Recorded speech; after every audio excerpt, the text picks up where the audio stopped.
You're watching The Legal Breakdown.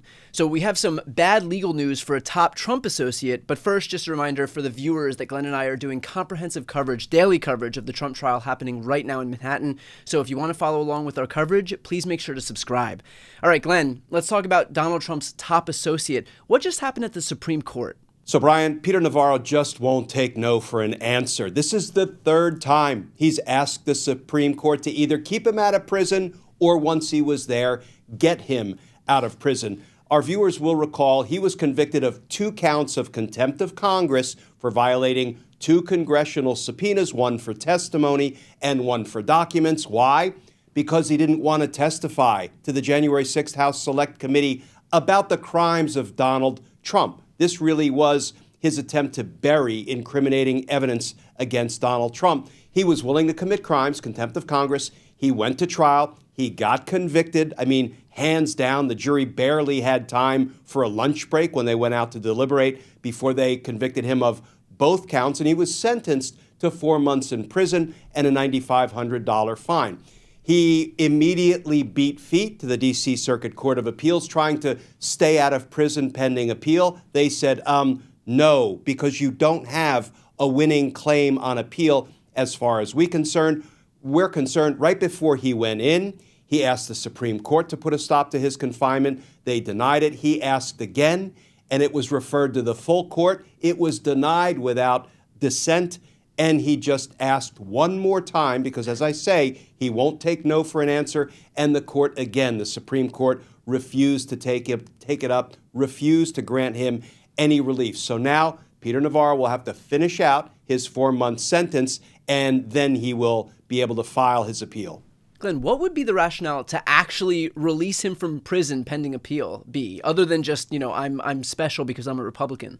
Yeah, there really is no basis. Ordinarily, when somebody is convicted and they are sentenced, if they're sentenced to confinement, their sentence of incarceration begins on the day they're sentenced or shortly thereafter if the judge gives them a grace period to get their affairs in order, something that people of privilege often get, but the lower level criminals, the folks without money, without connections, without influence, without friends in high places, they usually go right to jail the day they are sentenced. So the reason that a defendant might be able to avoid prison pending appeal is twofold. One, if that person applies to the appeals court and can convince the appeals court that he has a high likelihood of success on appeal because maybe there was a really meritorious issue that the judge got wrong in the trial court, and maybe he will win on appeal. If he can persuade an appellate court of that, then they might not order him into confinement. They might intervene and leave him on release pending appeal. But as I said, Peter Navarro tried that, and it didn't work. Why? Because he didn't have a winning case in the trial court, and he's not going to have a winning case on appeal. Okay, well, why was Steve Bannon able to successfully avoid serving his prison sentence pending appeal, given that these guys both committed the exact same crime of contempt of Congress? Does that mean that Steve Bannon has a higher likelihood of having this thing overturned on appeal? Brian, what a difference a judge makes. Because as you say, Steve Bannon was convicted of identical crimes. 2 counts of contempt of Congress for violating 2 subpoenas, one for testimony, one for documents, because Steve Bannon also wanted to hide deeply incriminating information about Donald Trump. So he thumbed his nose at Congress. He went to trial. He was convicted. He also had no defense. And Brian, he has no hope, in my opinion, of winning any relief on appeal. But who was his judge? Trump appointee Carl Nichols, who did Steve Bannon an enormous favor, though, by letting him stay out and about and continue to sow dissension, continue to try to kill our democracy, with his podcast and in other ways. And the difference is it was a Trump appointee on Bannon's case, but it was a fair, impartial, independent Judge Amit Mehta on Peter Navarro's case. He assessed everything without fear or favor and without regard to politics or who appointed him. And he said, no, Peter Navarro, You're going to report to the Federal Bureau of Prisons, and you're going to serve your 4-month term while you file your appeal. What a difference a judge makes. Glenn, is there any recourse when you have judges who don't really abide by the law with their rulings? Like, you have two identical rulings here. One person is just a Donald Trump appointee who did a favor, though, to Steve Bannon, and then you have another one who ruled correctly. And so what recourse is there against these judges who otherwise have lifetime positions on the bench? Well, in the first instance, the prosecutors will oppose the request from a guy like Bannon to stay out pending appeal. Why? Because he doesn't have a meritorious issue. Then if the trial court judge, as Carl Nichols did, rules against the government and does this favor for Steve Bannon, lets him stay out pending appeal, I think technically it might be an appealable issue to the D.C. Federal Circuit Court of Appeals. I'd want to check the court rules and the law on that, because not many issues are appealable by the government, the prosecutors. Most issues are appealable by a defendant. But even if it was sort of open for an appeal, I'm sure the prosecutors made the assessment that they would have such a heavy lift reversing Carl Nichols' decision to leave Bannon out pending appeal that it wasn't worth filing.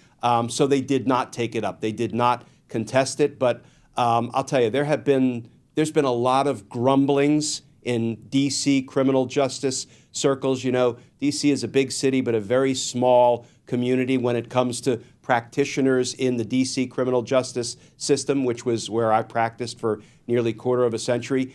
And people thought it was supremely unfair. Many of the folks I've talked to, not all of them, that, you know, Bannon would get to be footloose and fancy-free pending an appeal, which has little hope of succeeding. Yet Navarro goes to prison and serves his 4 months, as well he should. And that kind of unequal application of the laws and preferential treatment, depending on which president appointed which judge to the federal bench, is something that I think we need to work hard every day to try to stamp out.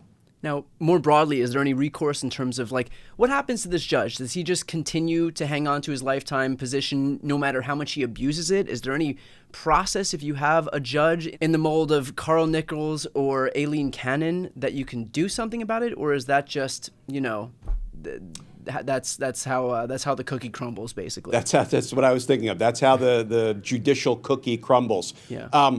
So, you know, there is some recourse. For example, anybody who wants to file a complaint against a judge for misconduct can go to uscourts.gov. There is an easy to fill out 1.5-page form, and you can file a judicial complaint. I think lots of those have been flooding in, for example, based on what Judge Aileen Cannon has been doing, giving preferential treatment to Donald Trump in his federal prosecution down in Florida. I have a feeling a fair number have probably been filed concerning Judge Carl Nichols. You know, and I would never discourage people from doing it, because trying to make your voice heard in our government, even when it seems to be futile, like calling your elected representatives in a deeply red state and, you know, urging them to apply the law equally or interpret the Constitution, you know, in a legitimate way, often falls on deaf ears. So that's one thing that people can do.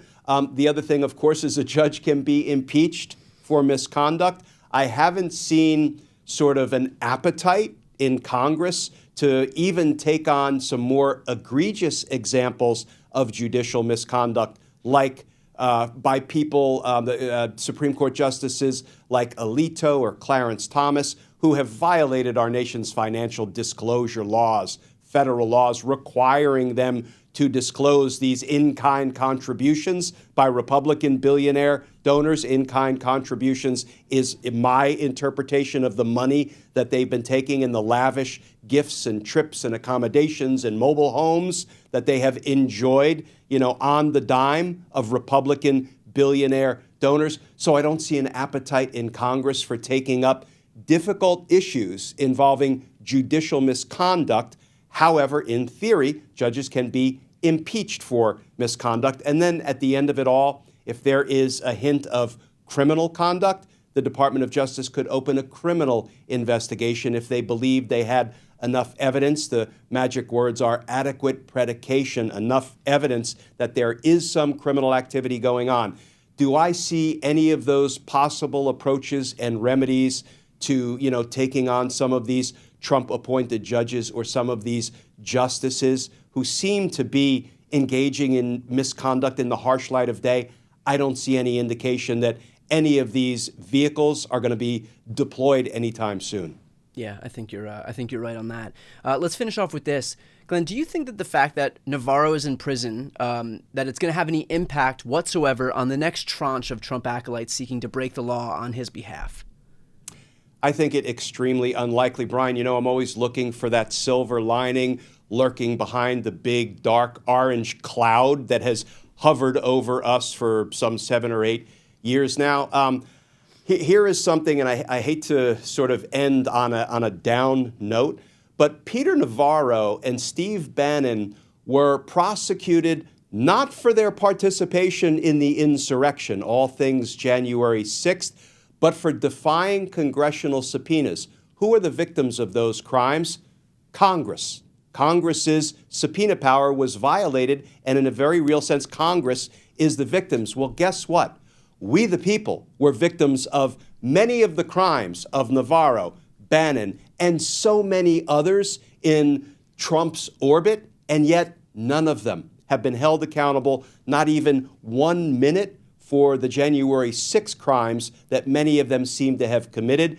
That seems to be a real affront to we, the people, to the American voters, and let's hope that somewhere on the horizon, the Bannons and the Navarros and the Stones and others will be prosecuted not just for defying congressional subpoenas, but for the crimes they committed against our very democracy and against the American voters. And I would just note, this is why we do this. This is why we have those conversations. This is why we continue beating this drum, because just because something isn't happening doesn't mean we should let them get away with it or not talk about it. This is why we're trying to get this exact thing into the body politic or into the media ecosystem. Like, that's why we continue to do this. That's why we'll continue to. And, it may not work 9 times out of 10, but if 1 time out of 10, we have some success in getting people to talk about something, then it will have been worth it. So I think that's the whole point of kind of, why we're doing what we do. It's not to lose faith in the entire system, because, we can't control everything, but if we can help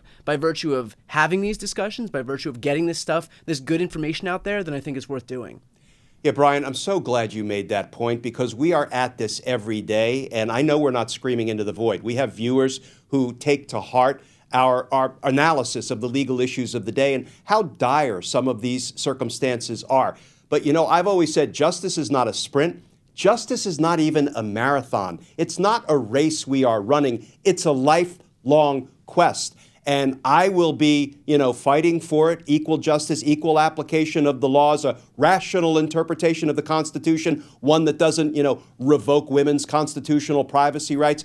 We're going to be fighting for it up to and including with our last breath, and then we'll turn it over to our kids, and they will fight for it.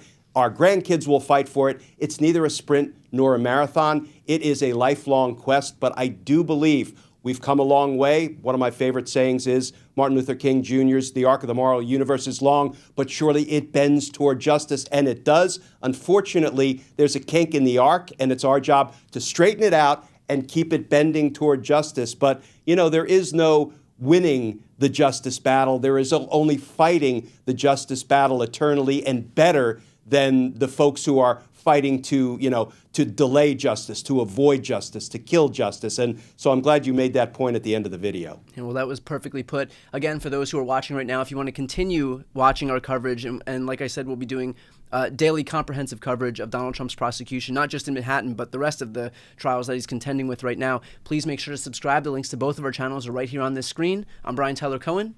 And I'm Glenn Kirshner. You're watching The Legal Breakdown.